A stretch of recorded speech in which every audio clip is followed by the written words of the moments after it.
Alrighty, so first emotion index of the 2023 MLS regular season, and for those of you that are new and don't know what the emotion index is, well, basically I do this every single month, looking at how their fan base feel about their team in the specific part of the season, and it always seems to be a theme in terms of it. When I write the different tiers in the emotion index, and even have a bonus tier here that are basically saying that, well, we're rebuilding. We don't really care of how this season goes along, but as it is the first emotion index, I usually get rid of the fifth tier, which is the panic tier, because we're only 5 games into the season. I don't think there's going to be any team that is going to be just completely panicking about their team, even for those that definitely are not having a great start to the season, are near the bottom of the standings. But that being said, there are teams that I think for some of the fan base, they cannot ask for a better start. It's been a dream start for them. There's this second tier, which is fan base that feel like they're happy with the start. The third tier is always the meh tier. It's kind of the fan base feel like it's okay, but could definitely been better. And then the fourth tier is the one where I'm gonna put a lot of teams that are off to a slow start and are underachieving so far in the first 5 games. So with that being said, let us actually start, and I'm gonna go alphabetical order, but I'm gonna start with the Western Conference, and we go with Austin FC. And for Austin, yeah, it has been. I mean, it's been okay. I think it's kind of a little overblown in terms of the bad start that they have. I mean, I know some have said that they have got off to a really bad start, especially of that embarrassing display that they had in CCL against Violeta. But in league play, they have been okay. I mean, they haven't light the world on fire like what we saw last season. They have got off to a great start like what we saw last season.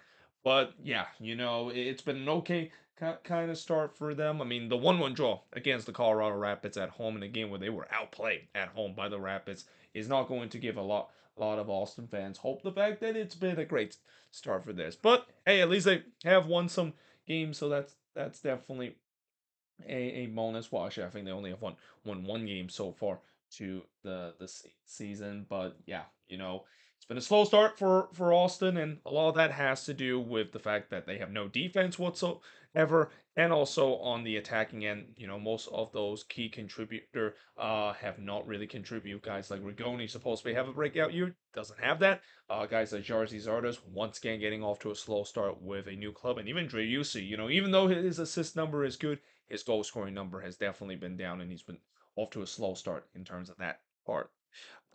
Then we go to the Colorado Rapids. Yeah, the Rapids are pretty much near the bottom here, where it has definitely not been an ideal start. I mean, besides that 1-1 draw that they had against Austin, which, speaking of which, I mean, it's been pretty much dark and gloom for this Colorado Rapids side. And it all kind of started in the first game of the season when they took that 4-0 thrashing in the hands of the Seattle Sounders. And even though I know that was just kind of the first game, and that I tried to tell Rapids fan, it happens. Sometimes you maybe get off to a really bad start. I didn't think that was going to kind of continue, and it kind of continued for these next couple of games. And really, the problem for this team is goal scoring. I mean, it shouldn't be a big surprise. This was a problem for them last year, especially not finding an ideal number 9. And what do you think the issue is this season? Yeah, not finding an ideal number 9 and getting to a point where Diego Rubio can't go-handedly carry this team like he did last season, and himself also have got off to a slow start. I don't think he have scored a goal so far this season for this Rapids team. Then we go to FC Dallas. Yeah, Dallas should be happy with their start. I mean, the last game, yes, it was a very frustrating result against LAFC, because I thought they played well in that game, and they really fought hard despite things were against them, but they did came out on the losing end. But other than that one unimpressive performance that they had against Minnesota United, I thought Dallas has played well so far this season, and that I think their fans should be pretty happy with the start that they have in the beginning of the year. Then we go to the Houston Dynamo, and I'll tell you what, I think Dynamo fans are a little bit happier, at least in the last 2 games, getting back-to-back victory, first against their interstate rival Austin FC, and then getting a big statement win against a rising NYCFC team. I mean, I would say that, judging by that early road trip that they had, a lot of Dynamo fans would say that, yeah, it's once again not an ideal start, but at least the home form is once again strong, and that back-to-back home wins definitely will say that for Dynamo fans, they'll be happy about it. But again, it could be better, especially with the way that they're still struggling on the road, like what we've seen in the past year. Then we go to the LA Galaxy, and yeah, for the Galaxy, they're definitely right down here. It has not been an ideal start for the Galaxy, and again, goal scoring has been an issue for this team, and it's not because of lack of trying. It's because of the finishing has just not been there. I mean, when you look at these last couple of games that the Galaxy got a draw out of, in fact, the last two games, they had the chances to win those games, and you could argue maybe they were kind of got screwed over in the game against the Vancouver Whitecaps, but still, these kind of game where they're not able to get resort, it's got really frustrated the Galaxy team, and it also kind of just shows you that they definitely need Chicharito back in this starting 11. They need to have a guy that knows to be a proven goal scorer like Chicharito, and we'll see once he does get back into this lineup, whether or not if this Galaxy team can just be a little bit more clinical in terms of finishing. Because so far that's kind of been the big issue, and alongside with their defense still being kind of inconsistent to begin the season. Then we go to their intercity rival LAFC. Yeah, LAFC is right up here. Not really much to kind of explain why they are up there. I mean, it's almost like they picked up where they left off in terms of winning MLS Cup. A very strong start to the season. I mean, yes, the last game was an ugly resort against FC Dallas, but that's what champions do. They play ugly, but they still are able to not only get a resort, but get all 3 points at home, and add to the fact that in CCL they're also have been strong so far, and they look like a team that could definitely not only go deep in this tournament, but could be the favorites to win the whole thing. Yeah, you cannot ask for a better start for LAFC, and certainly their fan base are seeing this team. Then we go to Minnesota.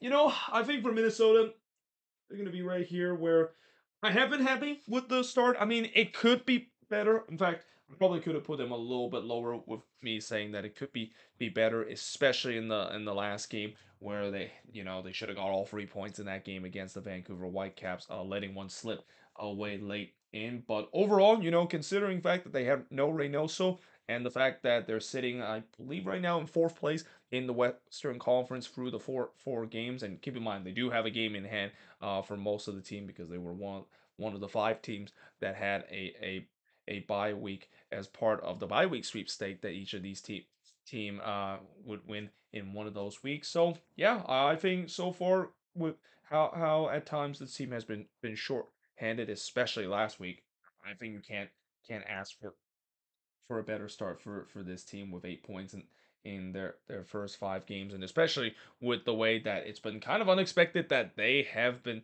able to do very well on the road this season. The 2 wins that they had is actually on the road, and that's kind of uncharacteristic because the Loons have never been a teams that do well on the road. Although I think that kind of started last season where they were definitely much better on the road and easily had the most road wins last season compared to previous season in the past.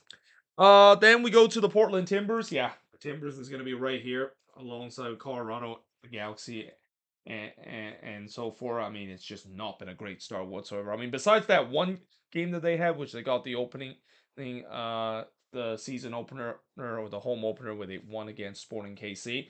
It's been nothing but nightmare for this Timber side. They cannot do anything going forward on the attacking end. They have no number 9 whatsoever, and those bread and butter play that they tends to do, which is trying to sit back and counter, has just not worked whatsoever. And then on the defensive side, there's been some bad problem on the defensive side too. It was fully display in that game against Atlanta United when they conceded 5 goals in that one. And that, yeah, overall, it's just been a terrible start for the Timbers. Once again, another slow start. This has been kind of the Giovanni Savarese special, where they always get off to a slow start. And while Timbers fan will think that eventually they will turn around, it's got to be very infuriating that here we go again. The fact that they're off to a slow start. And of course, the other thing that doesn't help is the fact that they also have some injury to deal with. And a team that I've said in the beginning of the season, they cannot afford any injury setbacks because of how thin the team is. Yeah, it's no wonder why they're near here, where it's not been a nice deal start and could be getting to a point where they're close to being in the panic level along with these two teams, that is Colorado and the Galaxy. Then we go to RSL, and for RSL, I would say they're kind of just above that. And I say that they're just above that because they did at least get a win this season compared to the other three teams that belong in this category. But really, besides that win that they had against Vancouver, which I feel like that game it was kind of somewhat a smash and grab for them because of the way that Vancouver played better throughout the whole game, and then they scored like 2 goals to really kind of snatch the victory away from the Whitecaps, and once again showed what some people say the X dog that is in them. Yeah, after that, it's been nothing but disappointment for RSL. I mean, they have lost their 2 games so far at home, a place that they always tends to be very very good this season, but they got absolutely destroyed by St. Louis in the last game, and that yeah, things are looking grim for this RSL team already, and it shouldn't be because this team was supposed to be better than last season, considering the signings and also having Demir Krylak back in the starting fold. But right now, it's just not been the case. The goal scoring has been a problem. The defense has also been a problem for this team, and that for a team that last year definitely they played well and really they shows you that what a hardworking team can look like and get the result. It doesn't seem like that's the case for RSL. In fact, I would say RSL is suffering the same problem that Colorado had last season. Where remember how Colorado with that hard work uh and some good coaching get them to the first place in the Western Conference, and then the very next year they show none of that, and it's not a big surprise they end up not making the playoffs that season. Then we go to the San Jose Earthquakes. Again, I'm gonna put them right near where Minnesota is. Where again, I think it's been I'm happy with the start so far. I mean, I feel like it could have been better for them, especially with the way that the first game of the season. Oh yeah, they should have got a point out of that game at least. They should not be giving up 2 goals in stoppage time to lose that one, and it was kind of unfortunate that Thiago Almada basically did his Thiago Almada thing to the Quakes, and then of course, not to mention in the last game that they had against TFC. I mean, they dominate that game against TFC. Well, I wouldn't say dominate, but they definitely had more of the chances compared to Toronto FC. But again, they just could not put the ball in the back of the net. I mean, that's kind of been a little bit of an issue for this Quakes team this season. I mean, this this lethal attack, and well, I wouldn't say lethal, but kind of an underrated attack has kind of underachieved a little bit. I mean, Wally Bobasi kind of got off to a good start. He's been relatively quiet. K-Cal still haven't really make up that next level and shown anywhere near that form that he had during the January camp. So yeah, overall it's been kind of a slow start for this team, but I think at least a good positive for this Quakes team and for Luchi Gonzalez team is the fact that they're much better in the defensive end, and I don't think that's a surprise because Luchi Gonzalez team tends to be very very good defensive wise. But I seen doing his time with Dallas, you can see that there's time where the attack could be a problem because Luchi Gonzalez team tends to never always tend to be a team that is a very high scoring affair or play some really entertaining and crazy soccer like Mateus Almeida was with this Quakes team. But then we moved to the Seattle Sounders. Yep, they're right next to LAFC, and even with the one loss that they had, I mean, the last game with the way that it was the Jordan Morris show, that's got to be fun to watch if you're a Seattle Sounders fan. But overall, the start of the season is kind of predictable. I mean, they know that this could be the one last hurrah for them, especially with this current core that they had, and so far they have done a really good job in terms of starting this season and definitely looking like a team that not only could win or could be one of the favorites to win MLS Cup, but maybe a team that could win Supporters Shield. I mean, that's the thing I think Brian Schmitz's team is gonna try to chase there, though unfortunately they're kind of a little bit behind of the Supporters Shield race because a certain expansion team seems to be going on just an unimaginable start that I'll mention in just a bit. But moving on to Sporting KC, so we're gonna talk about Seattle couldn't ask for a better start. For Sporting KC, fans could not ask for a worse start for what it's been. I mean, it's been a disastrous start for the Sporting KC side. Once again, off to a bad start to the season. And I will say that Sporting KC, they're having the same problem as the LA Galaxy. They cannot finish. Although I will say that Sporting KC cases may be even more extreme than what the Galaxy is because Sporting KC, there was time where in the beginning of the season where they remember how went on that long goal drought of them starting the first 3 games without getting win, despite the fact that they had back-to-back games with 11 shots on goal. They had one game that they posted like 30 shots in the game, or actually not 30, 33 shots in a game in that one. And I think oh god, I forgot who they play that night, but they were just peppering the goal, and yet nothing just went into to the back of that. In fact, I think it was the Galaxy, the one that they were facing, where they peppered the Galaxy with 33 shots and 11 shots on goal, and none of them went in. But besides the problem with the goal scoring, the defense has been an issue at times too, especially in the game against Seattle, where he was on full display. They just could not stop Jordan Morris in that one. And that, again, it's been a rough start for Peter Vermeer's team, and definitely one that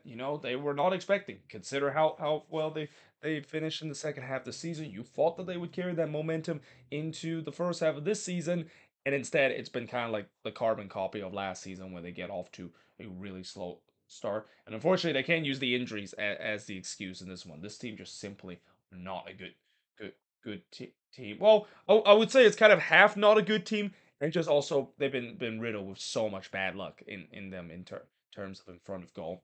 But speaking of bad luck, to a team that is the opposite of that, St. Louis. So again, St. Louis, if you would have told me that they would leave the supporter shield race when I did this emotion index, I would say you're absolutely crazy, and I would say you're even crazier when they are the only team to remain perfect this season, winning their first 5 games. And again, I know luck has been part of this St. Louis run because of the amount of goals that they have got because of just bad back passes and teams gifting them goals. But at the same time, when you look at how they play, I think there's a reason why they are able to get those gifts, especially with the way that I think Bradley Carnell not only has done a great job with this team, but he has just done a job that I rarely see a head coach just push every single buttons right in terms of tactical wise, and also a team just have committed to the system fully, and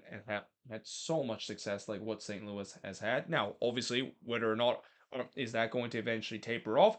Maybe. I think it is gonna taper off, and like I said, eventually they're gonna suffer their first win of the season. They're not Arsenal. They're not the invincible. In fact, I would be absolutely stunned if they actually go the entire season without a loss. I mean, I think the closest we have came, I think, God, I don't know who was the closest in terms of coming without losing a single game. I think maybe DC back in the dynasty day, but even then, those days were those losses are also counted in terms of extra time loss or PK losses, when PKs were still a thing in MLS to decide ties in the early day of MLS. But besides that, I mean, the only team I can remember, New England, of course, they only lost like 5 games or 4 games, and then Nashville did the same thing.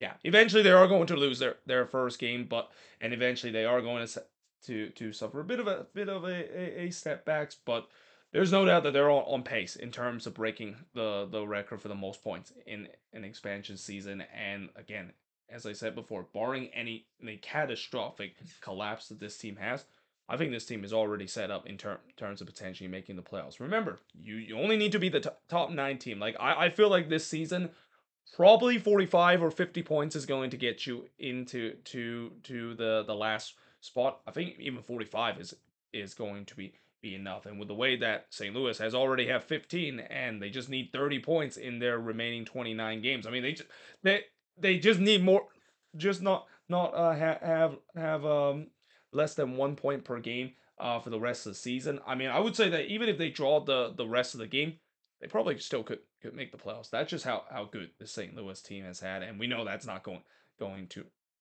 to happen. And that, again, I think right now, barring any catastrophic collapse, I think St. Louis is definitely going to be a team that could make the playoffs as an expansion team. Then we go to the Vancouver Whitecaps, and for the Whitecaps, I would put them a little bit high for a team that is winless, because I think for the Whitecaps they have at least started to try, and that they are started to be kind of a team that shows some resilience and have that flashes of Vanni Sartini magic that we've seen before. Because one thing about Vanni Sartini's team, his team always had that belief that they can get something out of the game, and we saw that in the game against Minnesota eventually were rewarded with an equalizer late on. But that being said, despite that, they're still searching for their first win, and that there's been times that they have not looked like a good team whatsoever, and that again, this is also another team that I think Whitecaps fans are hoping they can get off to a better start, not dig themselves in a deep hole like they did in the first part last season. And as of now, they haven't digged themselves too much in a hole. They're still in a good position with thanks to those draws that they have. I mean, I think they have like 3 points so far because of all those draws that they have. But still, they need to eventually get themselves on the board in terms of the win category, and we'll see whether that's going to happen.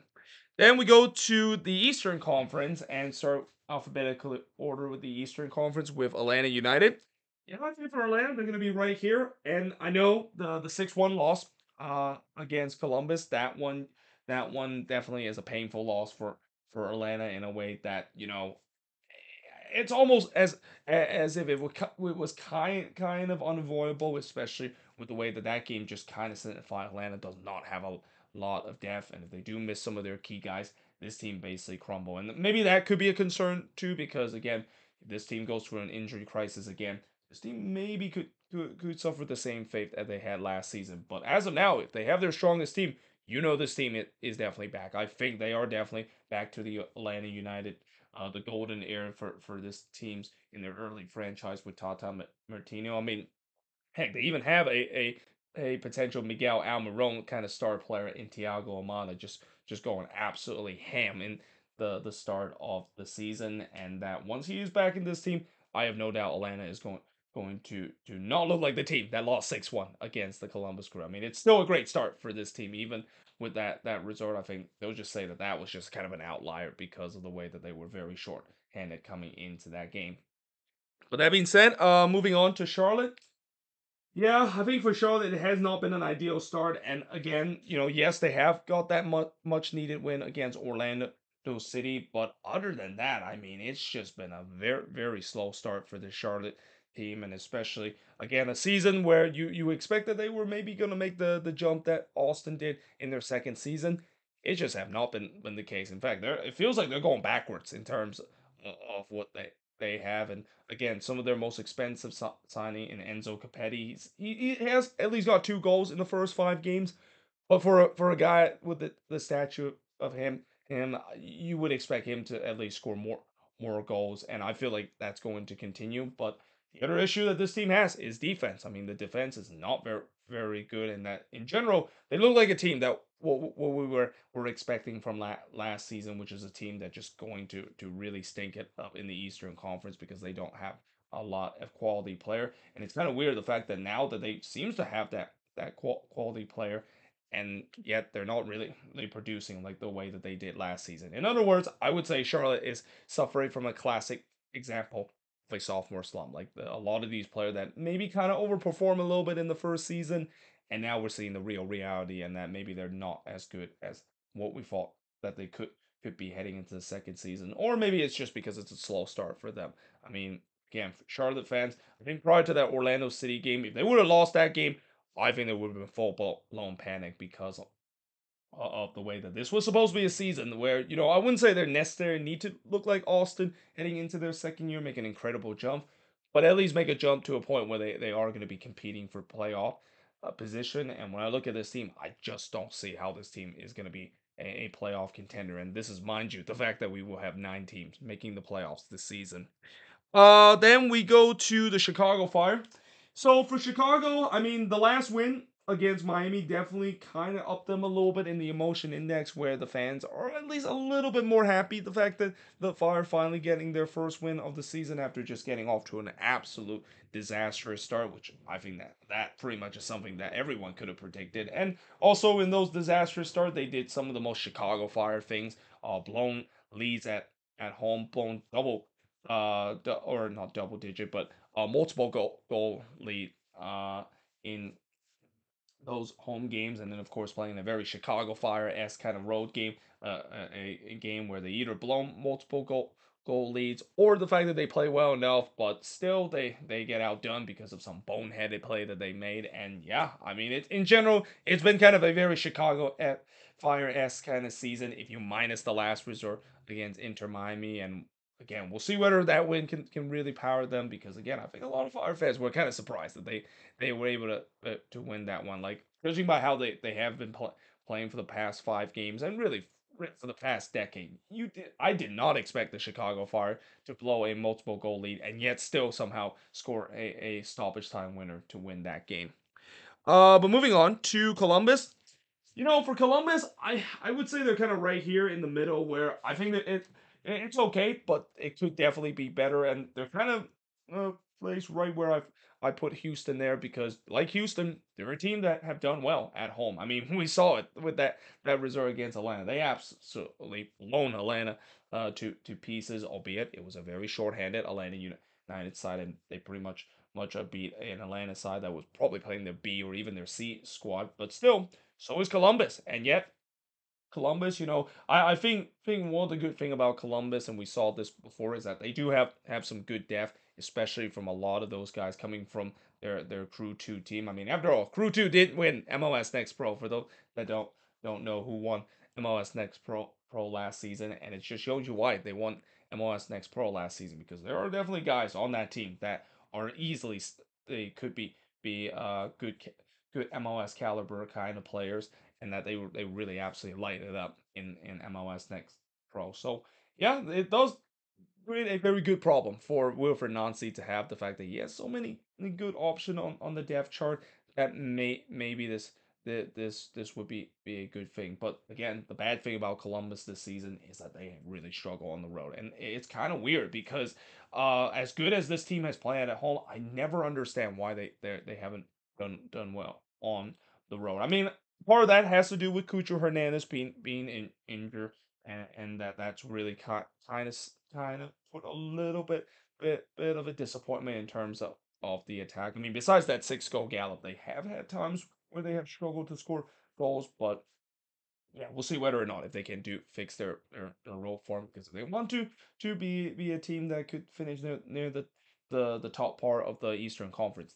They need to win all pretty much most of their home games. They also need to pick up points and win some of their road games too.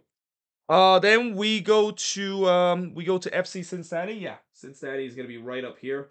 I think FC Cincinnati fans are very happy with the start of the season, and it's kind of expected too. We knew this team is gonna have a good season, and they're gonna be one of the top, the team that could finish near the top part, or even in the top 4 spot in the Eastern Conference, and they have definitely shown that. Although what's kind of interesting about Cincinnati is that I don't think they have played uh, even at their best so far this season. I mean, when I talk about the front three of this team, in Brenner, Vasquez, and Lucho Acosta, they really haven't had a good start in this one, other than maybe in the past couple of games where they started to finally found that chemistry again.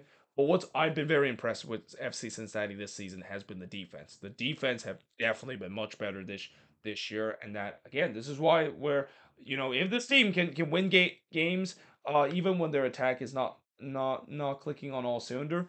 Imagine what happened when their attack are clicking on full cylinder, and I expect it's going to happen. And that add to the fact that they have a decent defense, then all of a sudden you can have like a Philadelphia Union from last season, a team that is absolutely lethal going for on the attack, and then at the back they are just rock solid on the defensive end with a couple of defender player of the year, and that could be what FC Cincinnati could be. And I did say that this might be the team that could be the biggest threat in terms of the Union to dethrone them for the top spot in the Eastern Conference, and it's definitely showing like that could be the case for Cincinnati.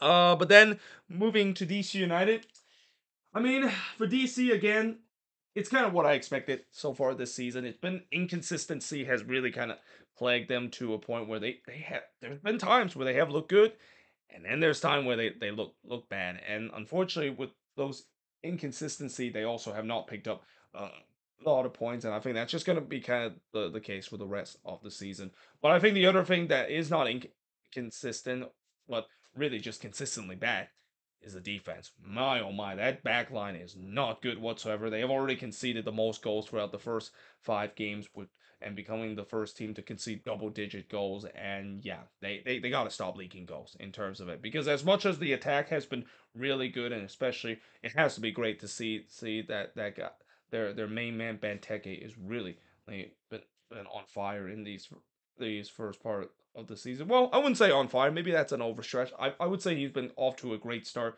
to the season.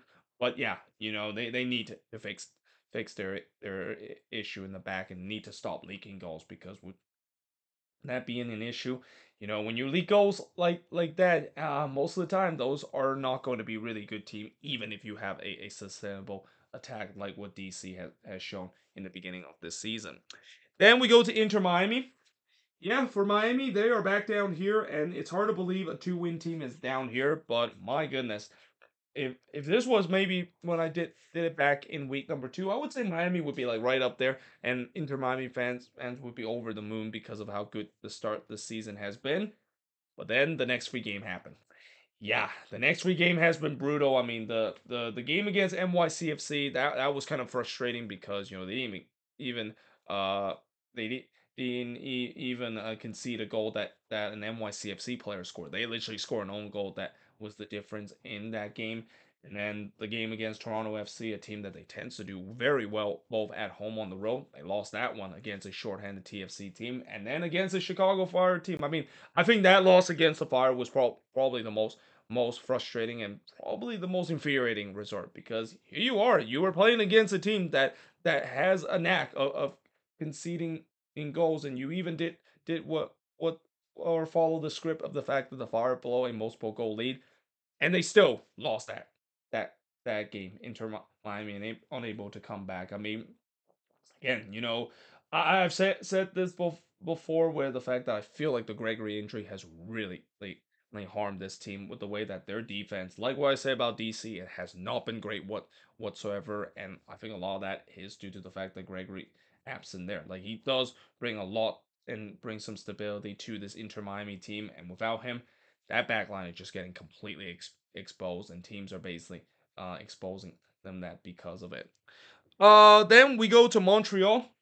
Yeah, Montreal is right up here too. I mean, right now I think they currently own the wooden spoon spot right now, along with Sporting KC being at the bottom of the Eastern Conference. And again, yeah, life with Hernan Lasada with Montreal has not got off to a great start whatsoever. And in some way it was kind of expected, because we knew that this team, or actually, I'm sorry, Montreal is not at the bottom of the Eastern Conference. I want to apologize to Montreal fans here, but they did get their first win. I almost forgot they got their first win against the Union, although in a very controversial way. But if you minus that game, they have not played very well so far for this season, and it was expected, because we knew that after losing a lot of key pieces, and losing Wilfred Fernandes, and kind of gone through a bit of a downgrade in terms of coaching role. I mean, no disrespect to Hernan Lasada, but he was a disaster there during his time with DC United, and that we're seeing it right now for Montreal. But like I said,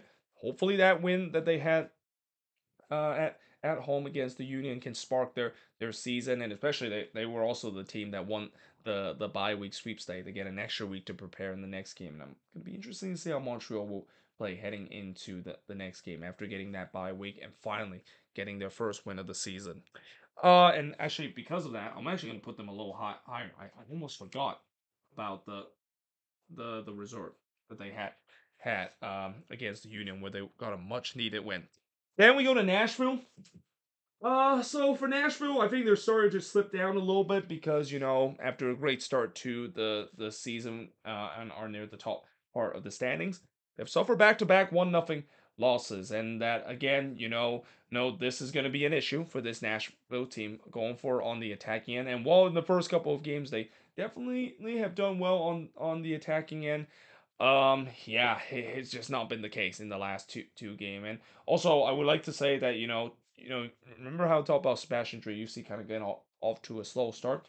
Same goes for Hani Mukhtar. He's not having an insane a level of a start as what we saw last season. But I will give at least Hani Mukhtar some excuse, because he is still trying to come back from an injury that he suffered during the preseason. But Yeah, he's gonna have to figure things out because it is no surprise that this team is struggling to score goals when Hani Mukta is not scoring for them, and that's kind of the case. Getting shut out in the last two games and kind of go the goal wells has definitely run out dry for this Nashville team after getting off to a good start to the season. Then we go to NYCFC. I would say NYCFC, it's been okay. And I think at the last two game it looked like there was promise that things were going to go well, and then yeah, the game against Houston happened, and it looked like they went back to what they looked like in the first couple of games, or at least in the first two games, where there was nothing going for them on the attacking, and it looked like a team that clearly is going through a build stage. So yeah, it's going to be interesting to see how they, of course, bounce back, and especially the quality of the players that they have. We'll see. Maybe was that game against Houston just kind of maybe a one-off kind of game where they were coming off with some momentum, or the fact that maybe after a couple of good games in a row after playing at home, maybe that was just a small more change of form of of just a larger issue that they still have, which is they don't really have a lot. They still have problems in terms of going for on the attacking end. Then we go to their intercity rival, the New York Red Bulls, and again for the Red Bulls, it's kind of the same thing where I feel like it's okay, but it could be better. I mean, they also technically probably would have ranked them a little bit lower because it hasn't been an ideal start for this Red Bulls team that I thought that they were going to do some good things during this regular season. And I think a lot of that has to do with just the teams that they have and the chemistry level not being there, but also just the fact that goal scoring has once again been an issue. And their starts to number 9. I mean, Dante Vanzier, yes, he finally broke through and scored the winning goal against Columbus. But other than that, he has not contributed anything, and he's still regularly coming off the bench, which is kind of odd because for a guy that you pay a record amount of money, I mean, I don't know if he is still trying to get himself into the system, or the fact that he's not match fitness, but it's kind of weird to see your record signing even now as we're into match week number 6, or after 5 match weeks, he's still coming off the bench in all of them. So something must be in terms of that, and that again, I expect he eventually is going to be a regular their starter. I mean, he is going to be the guy that again a lot of Rebels fans are really hoping that he's going to be the hit. And there's maybe some sign that there was, especially in that game where he scored there. It looked like a guy that they were really hoping to be, but we haven't seen enough. And again, a lot of that has to do with just oddly he's always coming off the bench and not being a regular starter. Then we go on to Orlando City.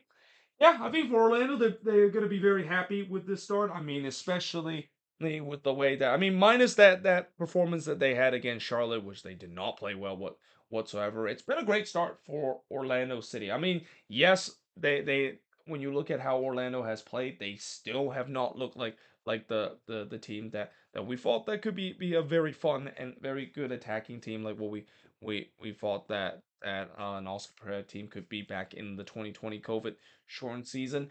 But I think a lot of that has to do with the players kind of still trying to get to know each other and build some chemistry, because again, this is a team that when you made a lot of signing like Orlando City has made last season, it's gonna take time for the team to gel, and I think it is starting to gel, especially in the game against the Union, where it was kind of impressive the fact that they were also missing their most important player in Facundo Torres. Well, I would say one of the most important players, because some Orlando City fans might say that Mauricio Pereira is just as important, but Facu Torres I think is definitely an important piece on the attack for this Orlando side, and that again, if they are starting to kind of figure out on the attacking end, I think this team could be right up there in the standings in terms of being one of the top teams in the Eastern Conference.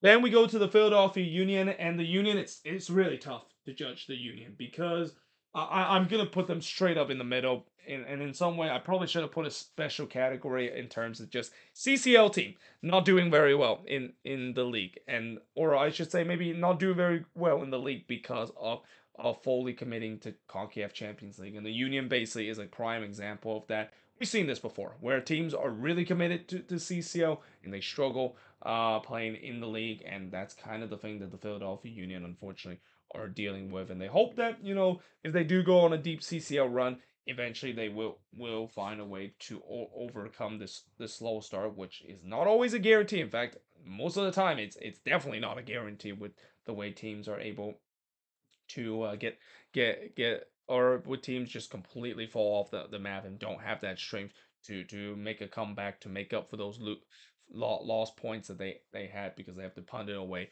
committing through CCL. So yeah, we'll see whether or not if that's going to be the case for the Union. It's really hard to judge whether or not if their fans are happy. I mean, their fans are at least happy the fact that they're now moving on into the next round of the CONCACAF Champions League. Then we go to Toronto FC, and again for Toronto, I would say that at least in these last couple of weeks, they have started risen up to a point where I think their fans are going to be happy that it's been an okay start, but it could be better. And that again, judging by the injury list that they had, the fact that they were able to finally get a win against Inter Miami and then got a gritty 0-0 draw against the Quakes, despite missing a lot of their players and pretty much playing a TFC two team in that game against the Quakes. I think TFC should be fans should be happy. Even I know they're not supposed to be where they are in the standing. I know Toronto fans are not gonna be happy that they're down this low, and technically they're not really getting off to a good start. But consider all the injuries that they've been having, and that this team is a very fit team, as what we expected. At least they're trading water to a point where once they do get some of their most important player back, and once they do get Insigne back, they maybe just maybe could be making a run. But that again, a lot depends on the defense. Who I feel like in the last two games that defense have played much better, keeping clean sheets in the last two games. And anytime when you have clean sheets, especially in multiple game, it will give the confidence in terms of your defense. And that's another thing that I would say is huge for this TFC team. I mean, it's not just getting good result in the last couple of games, but also getting clean sheet against a defense that was very bad in the first three games of the season. But yeah, there you have it. That is pretty much it in terms of me putting all 29 team in the emotion index. As always, let me know in the comments below what do you think of this list, and if I put some team a little bit too high or a little bit too low in the emotion index, let me know in the comments below. But until then, hope you guys enjoyed this video. If you do, make sure you guys leave a like, smash the subscribe button, and yeah, I of course will see you guys next time.